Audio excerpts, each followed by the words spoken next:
어려운 찬양 감사합니다. 마음의 경중이라는 제목으로 여러분과 함께 하나님의 말씀을 나누도록 하겠습니다.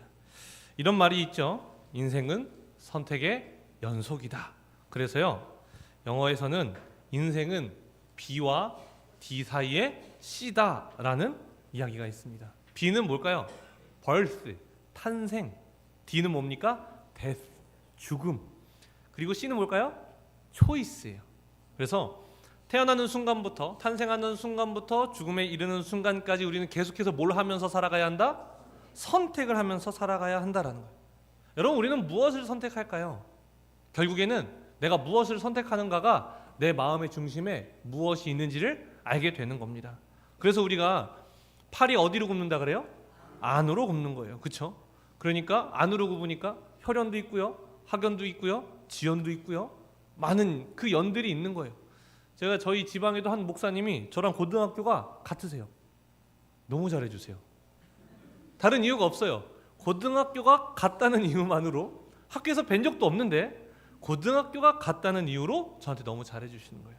왜요? 항상 사람은요, 나를 중심으로서 관계가 이루어지고 선택하다 보니까 나에게 조금 더 가까운, 내가 알 수 있는 사람과 더 가까이 지내고자 하는 마음이 있기 때문에 그렇습니다.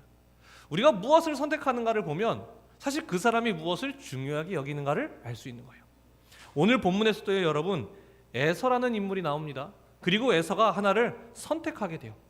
왜 그것을 선택하는가? 그것을 선택하는 이유는 무엇인가를 통하여서 우리는 그러면 이런 상황 속에서 무엇을 선택하며 살아가는가? 그리고 하나님의 자녀라면 무엇을 선택하는 것이 마땅한가로 이어지면서 오늘의 말씀을 함께 보려고 하는 겁니다.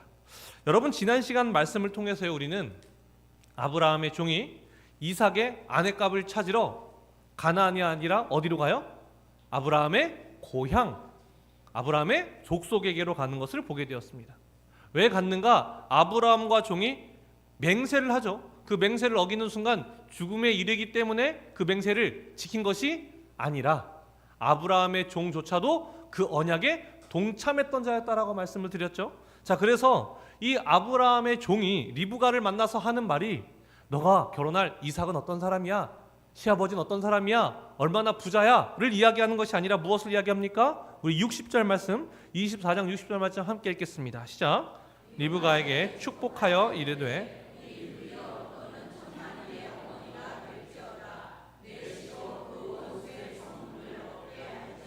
아멘.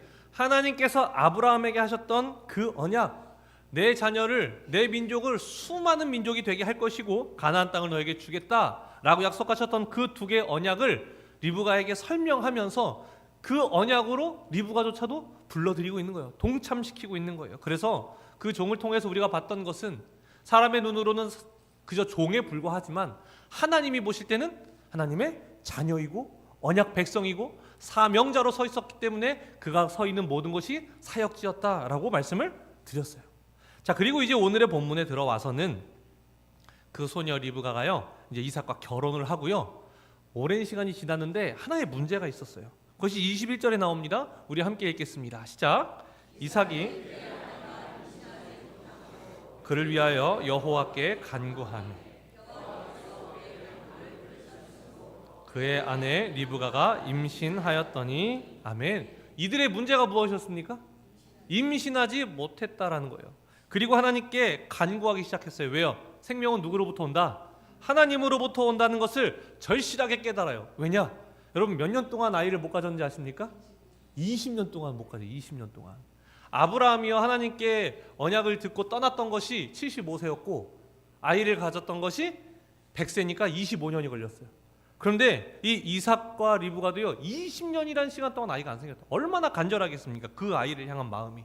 그리고 하나님께서 그 기도를 들으셨으므로 리브가가 임신을 하죠. 그래서 쌍둥이를 납니다.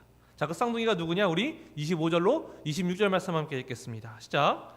먼저 나온 자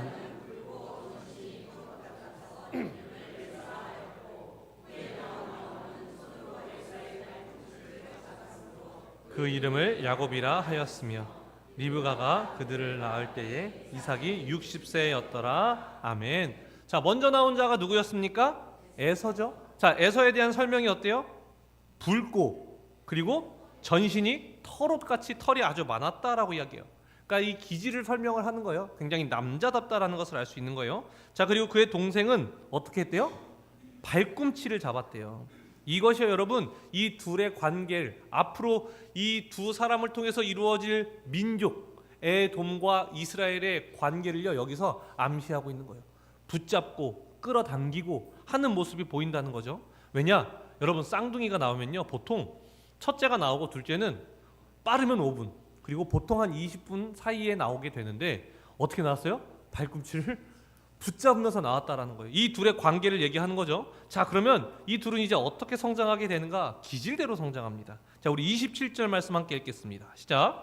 그 아이들이 장성함에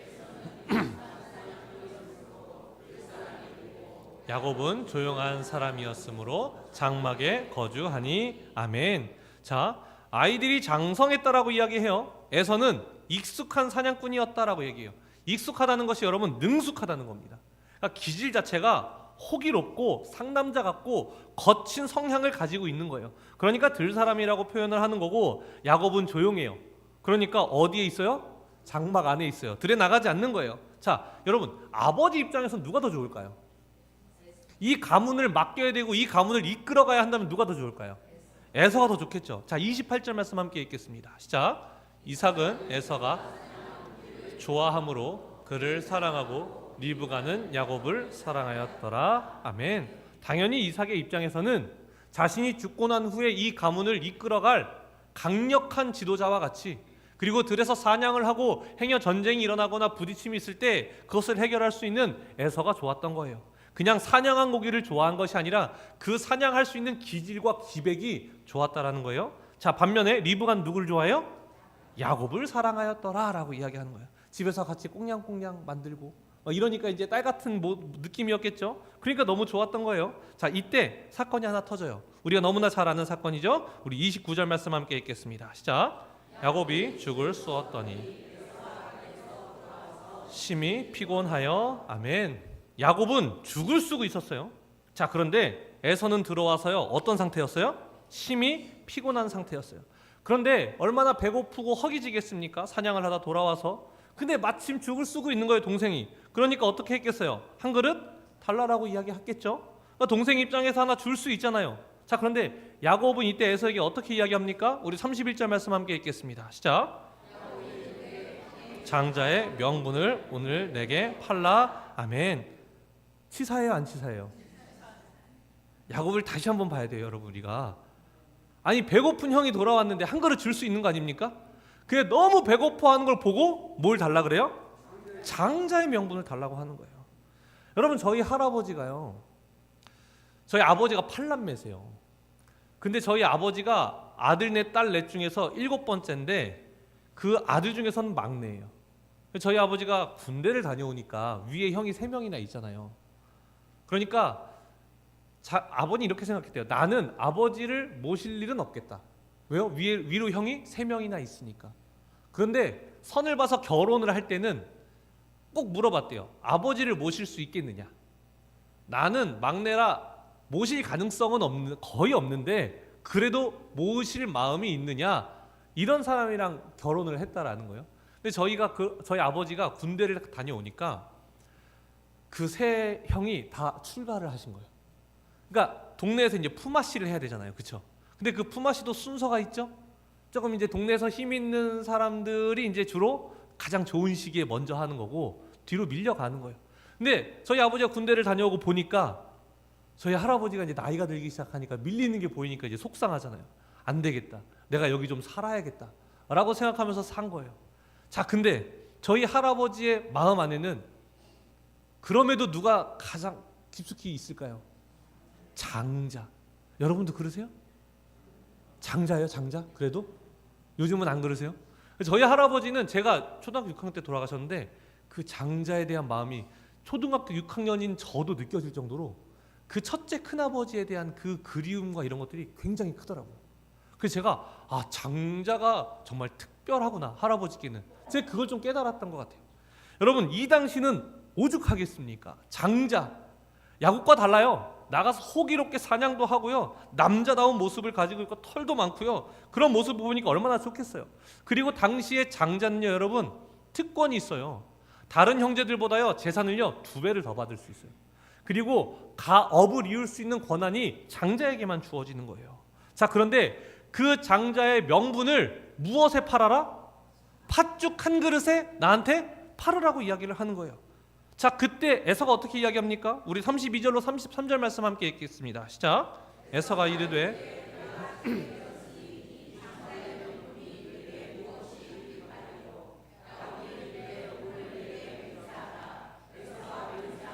장자의 명분을 야곱에게 판지라. 아멘. 그럼에도 불구하고 에서는 그 팥죽 하나에 장자의 명분을 팔았다라는 거예요. 자, 여러분 이제 보십시오. 이제 이 가문의 장자는 누구입니까?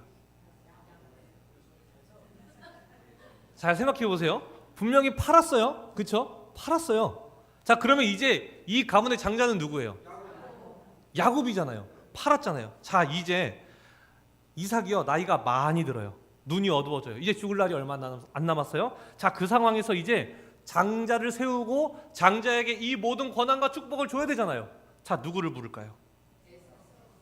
자, 우리 말씀을 통해 확인하겠습니다. 누가 만질지. 자, 우리 27장 1절 말씀 함께 읽겠습니다. 시작. 이삭이 나이가 많아 눈이 어두워 잘 보지 못하더니 맏아들 에서를 불러 이르되 내 아들아 하매 그가 이르되 내가 여기 있나이다 하니. 아멘.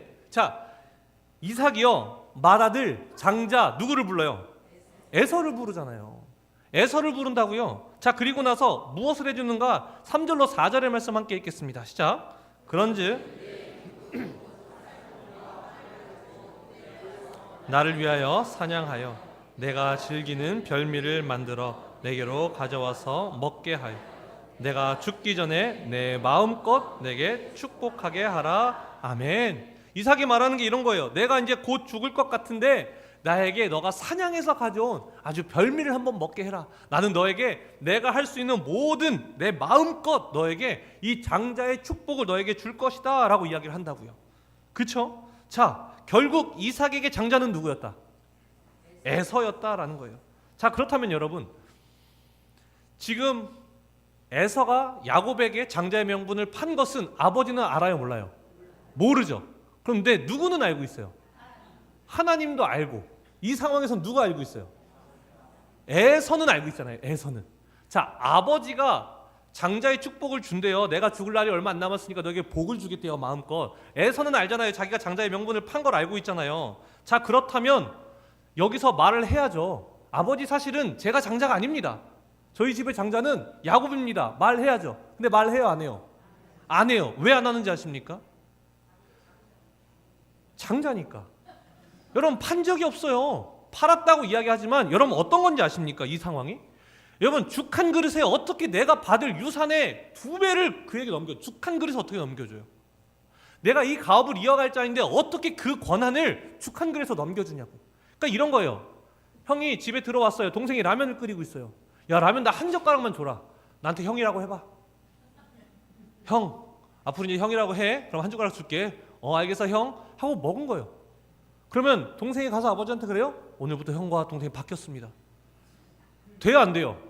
안 되잖아요. 죽 한 그릇이라고요, 여러분. 너무 배고픈 상황에서 죽 한 그릇 가지고 왔으니까 농담한 거라고요. 만약에 여러분, 저도 아들이 둘이잖아요. 둘째가 어느 날 와가지고 아버지 왜 그러냐? 어제 제가 형에게 게임기를 줬습니다. 그래서 어제부터 형과 동생이 바뀌었습니다. 앞으로 제가 첫째라고 인정해 주십시오. 제가 그럼 인정하겠습니까? 안 한다고요, 여러분. 이거랑 똑같은 거예요. 여러분, 우리 이 팔았다라는 것을요 너무 진지하게 받아들이면 안 돼요. 여러분, 누구도 이것을 진지한 약속이라고 생각하지 않는다고요. 누구조차도, 야곱조차도. 여러분, 결국 장자의 축복을 누가 받아요? 야곱이 받죠. 야곱이 받습니다. 근데 야곱이 아버지에게 가서 이 상황을 설명하고 정당하게 복을 받습니까? 아니면 아버지를 속입니까? 사기친다고 하면 좀 그렇고 입 모양으로 사기 이러시더라고요. 속인 거예요. 속인 거. 속였잖아요. 정말 당당하면 이 약속과 계약이 정말 누가 봐도 떳떳한 것이라면 아버지한테 가서 말하면 되죠. 아버지, 사실은 이렇게 해서 장자 명분과 그 떡과 팥죽과 바꿨습니다.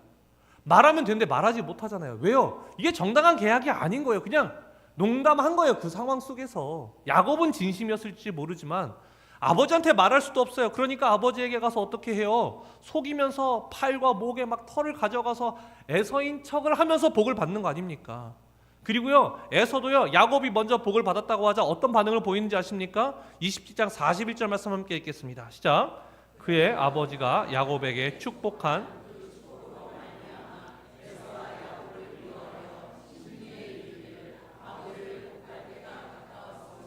내가 내 아우 야곱을 죽이리라 하였더니 아멘. 에서가 야곱이 거짓말해서 복을 받은 걸 알고 어떻게 하려고 그래요? 죽이려고 하는 거예요. 그러니까 우리가 그 계약을 너무 계약을 했으니까 이렇게 되겠지? 라고 생각할 수 없다는 거예요. 그 누구도 이 계약에 대해서 인정하지 않아요. 아버지도 인정하지 않고요, 에서도 인정하지 않고요, 야곱도 인정하고 있지 않아요. 자, 그런데 여러분, 하나님은 누구를 장자로 쓰십니까? 야곱을 장자로 쓰시잖아요. 그러면 하나님은 그 불공정 거래를 인정하신 겁니까? 맞아요? 그랬을까요, 여러분? 여러분, 여기서 중요한 거 무엇인지 아십니까? 하나님께 중요한 것은요, 이 둘이 어떠한 계약을 했는가, 어떤 불공정한 계약을 했는가, 공평한 계약을 했는가가 중요한 것이 아니라 하나님께 중요한 것은 그 장자권을 얼마나 귀하게 여기고 있었는가가 더 중요했다는 거예요. 자, 그래서 여러분 34절이 어떻게 이야기하는지 아십니까? 우리 함께 읽겠습니다. 시작. 야곱이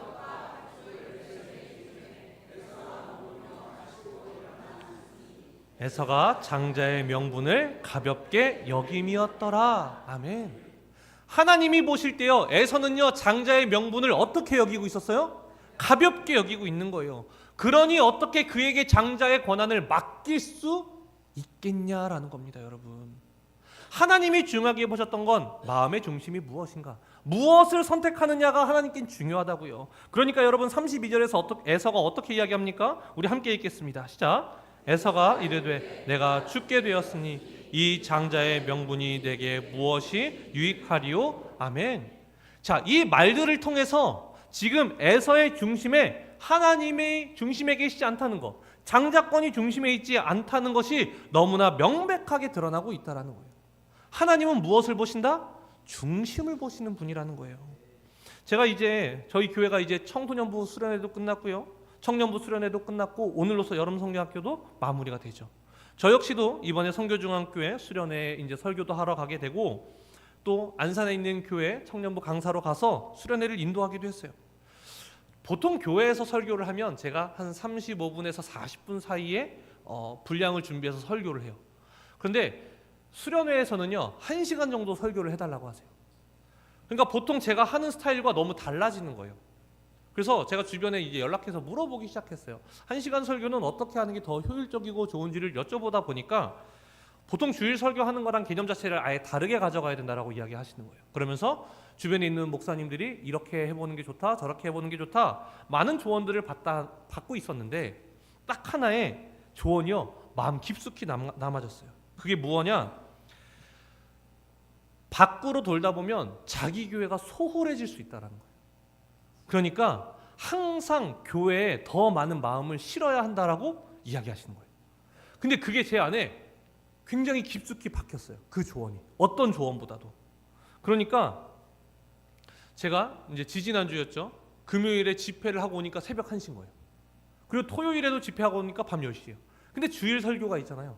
그러니까 그 주일 설교도 제가 그 틈틈이 얼마나 열심히 준비하려고 했는지 몰라요. 왜냐? 교회가 결코 소홀해지면 안 되니까. 그 마음이 제 안에 가득 담겨져 있었던 거예요. 그러니까 제가 지난주 설교 때 어떻게 설교를 했는가? 수련회 때보다 더 열심히, 수련회 때보다 더 크게, 수련회 때보다 더 마음을 담아서 해야 제가 이 교회가 소홀하지 않다고 생각을 했는데, 설교가 끝나고 어떤 분이 저에게 이러시는 거예요. 목사님, 무슨 일 있으셨어요? 왜요? 그랬더니 오늘 유난히 목소리가 크시고 감정을 많이 실으셨다는 거예요. 근데 또 지난주 설교가 뭐였어요? 삶의 자리가 아니라 삶의 자세가 중요하다라고 말씀드렸잖아요. 혹시 저희 중에 누구 삶의 자세가 잘못된 사람이 있었습니까? 뭐 물어보시는 거죠. 아니에요. 전혀 아니라고. 다만 제가 그 수련회 때보다 덜 열심히 하면, 덜 열정적으로 하면 제가 마음의 중심이 거기 있을까 봐 여기에 마음을 다해서 하다 보니까 조금 그렇게 보였던 것 같습니다. 제가 말씀을 드리고 설명을 드렸어요. 얼마나 오해하셨구나. 여러분, 제가 지난주에 그랬다면 더 이 교회를 소중하게 여기려는 마음 때문이었다고 여러분 받아들이시면 됩니다. 뭐 누구 삶의 자세 틀어지신 분 안 계셔요? 오해하시면 안 돼요, 여러분. 여러분, 제 안에 계속해서 드는 마음들이 있어요. 중심을 잃지 말자. 임종섭이라는 인간의 인성은요, 교회에서 시작되는 게 아니에요. 가정에서 시작되는 거예요. 제가 아무리 여러분 앞에서 웃으면서 인사를 한다 할지라도 제가 집에서 웃지 못하면요, 저는 좋은 사람이 아닌 거예요. 마찬가지로 제가 나가서 아무리 많은 은혜를 끼친다 할지라도 제가 교회에서 은혜를 끼치지 못하면 그것은요, 껍데기에 불과한 거예요. 중심이 항상 하나님이어야 하고 가장 우리 안에서부터 어떤 마음인지 잘 들여다 봐야 한다는 거예요. 안타깝게도 여러분, 에서는요, 그 마음의 중심에 하나님이 계시지 않았어요. 그에게는요, 다른 것들이 있었다라는 거예요. 하나님께는요, 장자권이 너무 중요해요. 왜 이 장자권이 하나님께 너무 중요한지 아십니까? 우리 12장 2절로 3절의 말씀을 읽어보면서 확인하도록 하겠습니다. 시작. 내가 너로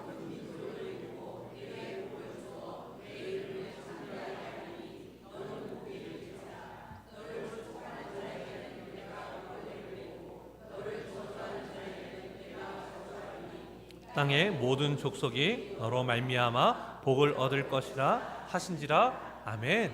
하나님께서 이것을 아브라함에게 말씀하시는 이유는 무엇입니까? 내가 너 축복해 줄게로 끝나는 것이 아니에요. 너로 말미암아 복을 얻을 것이라. 누가요? 땅의 모든 족속이. 그러니까 이 가문을 통해서 하나님은요, 하나님의 구원의 역사를 드러내고 싶으신 거예요.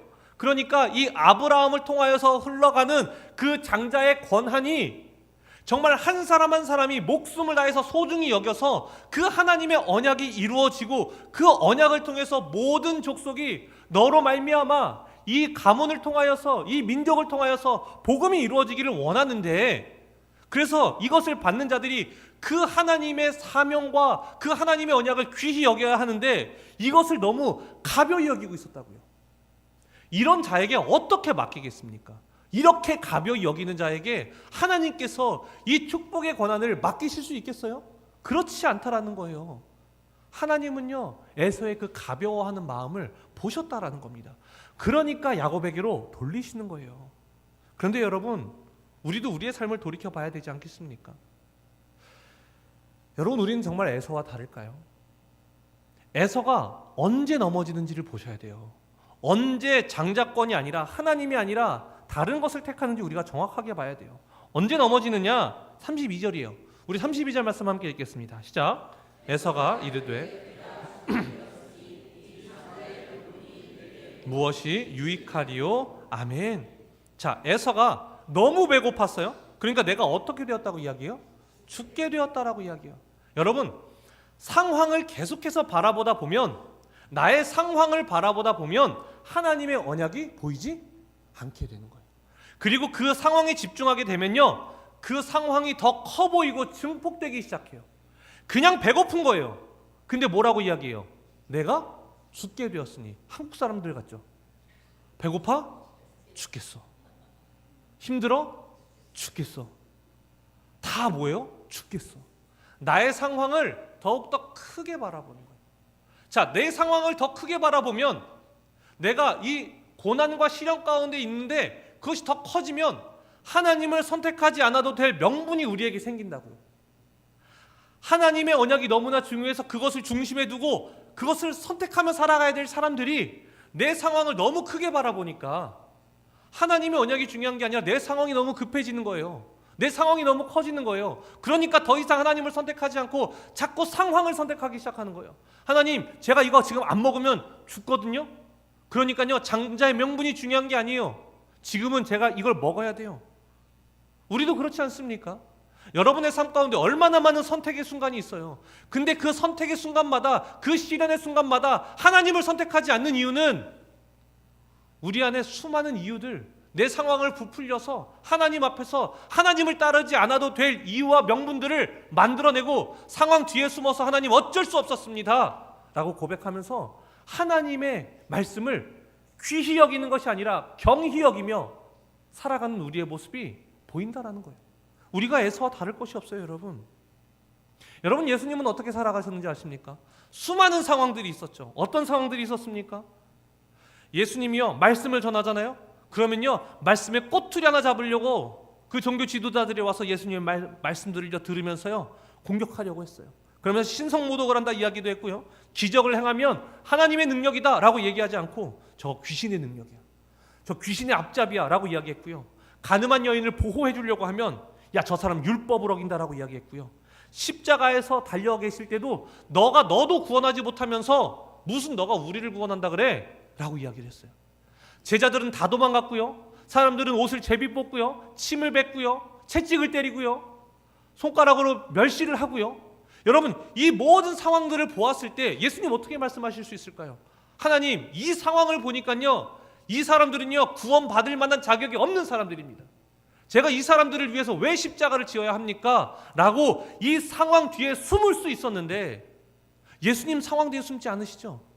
그리고 어떻게 하세요? 십자가에서 우리를 위해 돌아가신다고요. 왜요? 왜 예수님 끝까지 그 길 걸어가십니까? 그게 바로 요한일서 4장 9절의 말씀이에요. 우리 함께 읽겠습니다. 시작. 하나님의 사랑이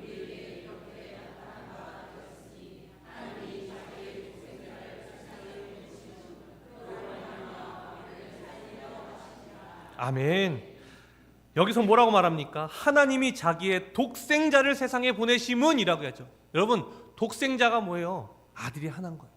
유일한 장자라고요.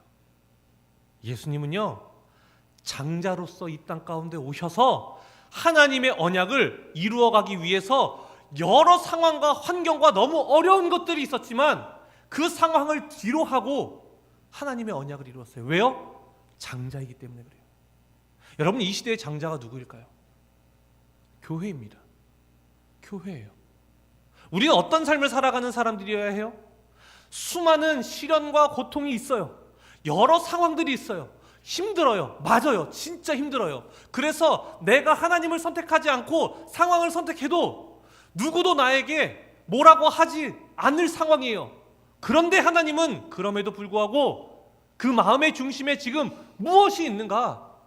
장자로 부르신 우리에게 그 하나님의 언약을 이루어가는 백성으로 살아가고 있는가? 아니면 상황 뒤에 숨어서 하나님이 아니라 세상을 선택하고 있지는 않은가? 이것을 우리에게 말씀하고 계시다라는 거예요. 정말 장자의 그 권한을 우리가 받았다고 생각하고 그걸 중심에 두고 살아가면 무엇까지 견딜 수 있는지 아십니까? 로마서 8장 17절의 말씀 함께 읽겠습니다. 시작. 자녀이면 또한 상속자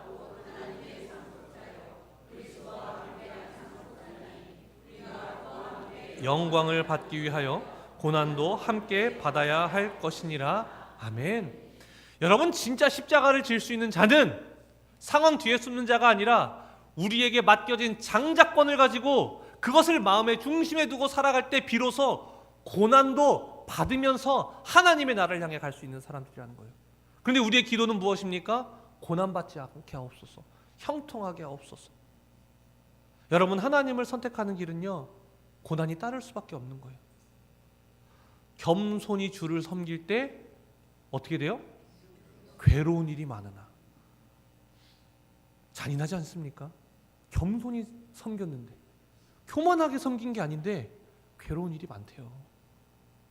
여러분 이것이 우리가 살아가는 삶입니다. 오늘 말씀을 준비하기 전에요 여러분 사실 다른 본문을 잡고 있었어요. 그 본문을 통해서 나오는 메시지가요 정말 여러분과 나누고 싶은 메시지였고 그 메시지가 우리 교회에 정말 필요하다고 생각을 했어요. 그러니까 그 메시지로 설교문을 쭉 작성하고 계열을 잡고 있는데 딱 하나가 없었어요. 그 마지막 메시지를 지지해줄 성경 구절이 없는 거예요. 정황상으로는 맞아요. 근데 그 정황상으로 나온 메시지를 지지해줄 이것이 맞다고 하는 성경 구절 하나가 없는 거예요. 제 안에 고민이 들기 시작했어요. 이 메시지는 정말 우리 교회에 필요한데, 이 메시지 우리 성도님들과 정말 나누고 싶은데, 이 메시지 괜찮은 설교 될 것 같은데? 라는 생각이 막 제안에 들기 시작하는 거예요. 그러니까 너무 하고 싶은 거예요, 그 설교를. 근데 그 한 구절이 없는 거예요. 제가 이틀 동안 고민했어요. 할까 말까. 내가 설득할 수 있을 것 같은데, 우리 성도님들에게 잘 설명드리면 이해하실 수 있을 것 같은데, 근데 제가 결국 그 설교를 하지 않은 이유는 무엇입니까? 설교는 설교자가 성경이 말하는 것을 말해야 되기 때문에 그런 거예요. 모든 설교는 강의와 다른 이유는 무엇이냐? 성경이 근거해야 하고 성경이 말하는 것을 말해야 하기 때문에 제가 그 본문을 포기한 거예요. 너무 하고 싶었지만, 너무 나누고 싶었지만, 왜요? 설교의 중심은 하나님의 말씀에 있기 때문에 그런 겁니다. 여러분, 우리는 어떤 삶을 살아야겠습니까? 여러분의 삶 가운데요, 여러 상황들이 있을 겁니다. 그리고 그 상황 가운데에서 하나님이 아니라 세상을 선택해도 누구도 뭐라고 하지 않는 그 상황들이 분명히 찾아올 거예요. 시련도 있을 거고요, 고통도 있을 겁니다. 그때 전 여러분이 하나님을 선택하기를 소망합니다. 왜요? 우리는 장자의 명분을 가지고 있는 자들이기 때문에 그래요. 이 시대의 장자는 여러분 교회입니다. 믿으십니까? 그 장자의 명분을 마음속에 담아서 그 어려운 상황 속에서도 장자의 명분으로서 언약을 이루어 가신 예수 그리스도와 같이 우리도 예수님의 자녀로서 어떤 상황 가운데 있더라도 하나님을 선택하며 나아가는 우리가 되기를 간절히 소망합니다. 기도하겠습니다. 사랑의 주님, 우리는 지금껏 무엇을 선택하며 살았습니까? 오히려 어려운 상황 속에서 하나님을 원망하며 하나님이 들어주시지 않았기 때문에 내가 이것을 선택할 수밖에 없습니다. 지금은 하나님이 밉기 때문에 하나님 잠깐 세상에 다녀오겠습니다. 하나님, 그렇게 고백했던 것이 우리의 모습이 아니었습니까? 그러나 이제 하나님께서 우리에게 말씀 주신 바와 같이 이제는 하나님 그 선택의 순간에서 장자권을 허락하신 우리에게 말씀하셨던 것과 같이 이제는 하나님을 선택하는 자들이 되게 하여 주시옵소서. 그 어려운 상황 가운데에서도 예수님은 그 창자로 오셔서 하나님의 언약을 이루셨습니다. 이제 우리는 예수 그리스도의 제자로서 이 땅을 살아가는 동안 세상에 어떤 상황 가운데와 환경이 있을지라도 오직 하나님을 선택하며 나아갈 수 있는 주님의 장자들로 우리를 인도하여 주시옵소서. 예수님의 이름으로 기도드립니다.